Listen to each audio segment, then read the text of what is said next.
Nandyal టెక్కే market yard వద్ద అఖిలపక్ష ఐక్యవేదిక మహా సత్యాగ్రహ దీక్ష నిర్వహించనుంది. జూలై 25న నిర్వహించనున్నట్లు ఐక్యవేదిక కన్వీనర్ రామచంద్రారెడ్డి తెలిపారు. ప్రాంతీయ వ్యవసాయ పరిశోధన స్థానాన్ని బలహీనపరచడం, నూనెపల్లె మార్కెట్ యార్డ్ భూములను రాజకీయ పార్టీ ఆఫీస్కు లీజుకు ఇవ్వడాన్ని నిరసిస్తూ ఈ కార్యక్రమాన్ని చేపడుతున్నారు. ప్రభుత్వ ద్వంద్వ వైఖరికి నిరసనగా సత్యాగ్రహ దీక్ష సాగనుంది. ఈ దీక్షకు మద్దతుగా 10 రోజుల పాటు 100 బృందాలతో 10,000 కుటుంబాలను కలిసి కరపత్రాలు పంపిణీ చేయనున్నారు. మార్కెట్ యార్డ్ భూమి కేటాయింపు రద్దు చేయాలని, ఆర్ఏఆర్ఎస్ నుండి కలెక్టర్ను వెంటనే తరలించాలని ఈ సందర్భంగా వారు డిమాండ్ చేశారు.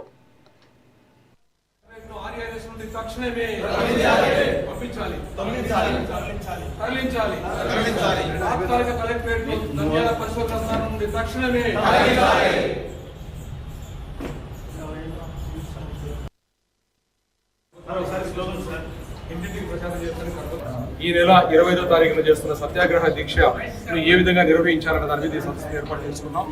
ఈ సత్యాగ్రహ దీక్ష ప్రధానంగా నంద్యాల మార్కెట్ యార్డ్లో రైతు సౌభాగ్యం కోసం ఏర్పాటు చేసిన మార్కెట్ యార్డ్ను దశల వారీగా నిర్వీర్యం చేసుకొచ్చిన ప్రభుత్వాలు ఈరోజు దాన్ని వాళ్ళ ఒక పార్టీకి 2 ఎకరాల భూమిని ఎకరాకు సంవత్సరానికి 1000 రూపాయల లీజులు తీసుకునే దిశగా తీసుకొని పోయారు.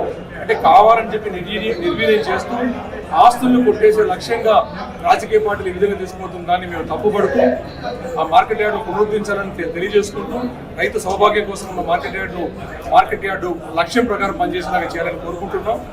అంతేకాకుండా ఈ విషయాలను ప్రజలకందరికీ తెలియజేయడం కోసం ఏదైతే నంద్యాల ప్రాంతీయ వ్యవసాయ పరిశోధనా స్థానంలో తాత్కాలిక కలెక్టరేట్ పెట్టారు, 1 సంవత్సర కాలం రన్ చేసుకుంటాం అని చెప్పి కోర్టులో కూడా అఫిడవిట్ ఇచ్చిన ప్రభుత్వం 4.5 సంవత్సరాలైన తర్వాత కూడా కలెక్టరేట్ను అక్కడ నుండి తరలించని పరిస్థితి ఒకటి ఉంది.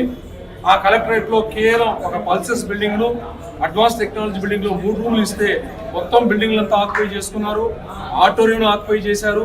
అదేవిధంగా అనేక నిర్మాణాలు చేసుకుంటూ పోతున్నారు.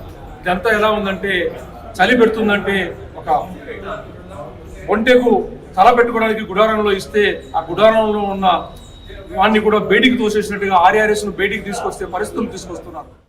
ఈ నెల 25వ